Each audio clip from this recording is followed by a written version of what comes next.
প্রিয় বন্ধুরা, আসলে মোবাইল খুললে ইউটিউব, ফেসবুক পেজ এবং বিভিন্ন পত্রপত্রিকায় একটু আলোচনা সমালোচনায় দেখা যাচ্ছে একটি নারী, তিনি সনাতন ধর্মের অনুসারী। ওনার নাম জানা গেছে চৈতালি চক্রবর্তী। উনি নাকি আইনজীবী, বাংলাদেশের উনি প্র্যাকটিস করে আইনজীবী কোডে। তাহলে উনি একজন আইনজীবী হিসাবে যদি হয়, আইনজীবী হলে তো অবশ্যই তো সনদপ্রাপ্ত আইনজীবী। সেক্ষেত্রে উনি কিভাবে বলে রংপুর বিভাগ নাকি হিন্দুদের জন্য আলাদা অঙ্গরাজ্য করে দেওয়ার জন্য। এই কথাটা আসলে বলার কোন সংবিধানে আছে, কোন আইনে আছে এবং কার ক্ষমতা বলে বলছে, এই বিষয়টা আসলে জানার খুব ইচ্ছা। আমি বলবো, বর্তমানে যে সরকার প্রধান রয়েছে মাননীয় প্রধানমন্ত্রী তারেক রহমান,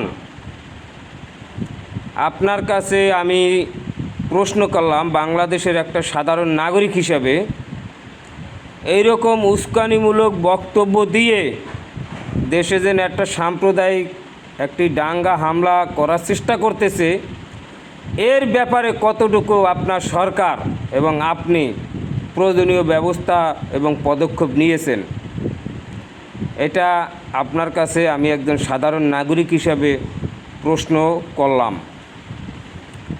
কেন এরকম ধরনের বক্তব্য উনি দিয়ে একটা দেশে একটা বড় ধরনের অস্থিতিশীল পরিস্থিতি সৃষ্টি করতে যাচ্ছে? আমরা যতটুকু জানি, বাংলাদেশ একটা সম্প্রীতি বন্ধনের একটি বাংলাদেশ। এখানে যার যার ধর্ম সে পালন করে। এখানে ধর্ম বর্ণ নির্বিশেষে সবাই এই ঐক্যবদ্ধ থাকে। এটা ধর্মীয় সম্প্রীতি বন্ধনে বাংলাদেশ, স্বাধীন সার্বভৌমত্ব বাংলাদেশ। তাহলে স্বাধীন সার্বভৌমত্ব বাংলাদেশ যদি হয়, বিশ্বের স্বীকৃতিপ্রাপ্ত এই বাংলাদেশ স্বাধীনতার ঘোষণা পেয়েছিল, সারা বিশ্বে বাংলাদেশের স্বাধীনতার ঘোষণা পেয়েছে।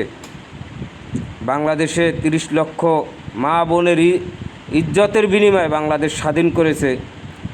সেই বাংলাদেশের একটি বিভাগ যদি একজনে বলে দেন আলাদা হিন্দু রাজ্য করে দেওয়ার জন্য, আসলে এটা মেনে নেওয়ার মতো সম্ভাবনা নাই, মানা যাচ্ছে না। রাষ্ট্রের কোনো নাগরিক, সচেতন নাগরিকও এই ওনার বক্তব্য গ্রহণ করবে না। এই বক্তব্য যদি গ্রহণ করে, আমরা মনে করব তারা হিন্দুত্ব উগ্রবাদী একটি গোষ্ঠীর অংশ হিসাবে আখ্যায়িত করব। আমরা মনে করি এটা নরেন্দ্র মোদীর এজেন্ট। এই এজেন্টকে ধ্বংস করার জন্য প্রয়োজনীয় ব্যবস্থা গ্রহণ করার জন্য সরকার এবং প্রশাসনের প্রতি দাবি জানাচ্ছি।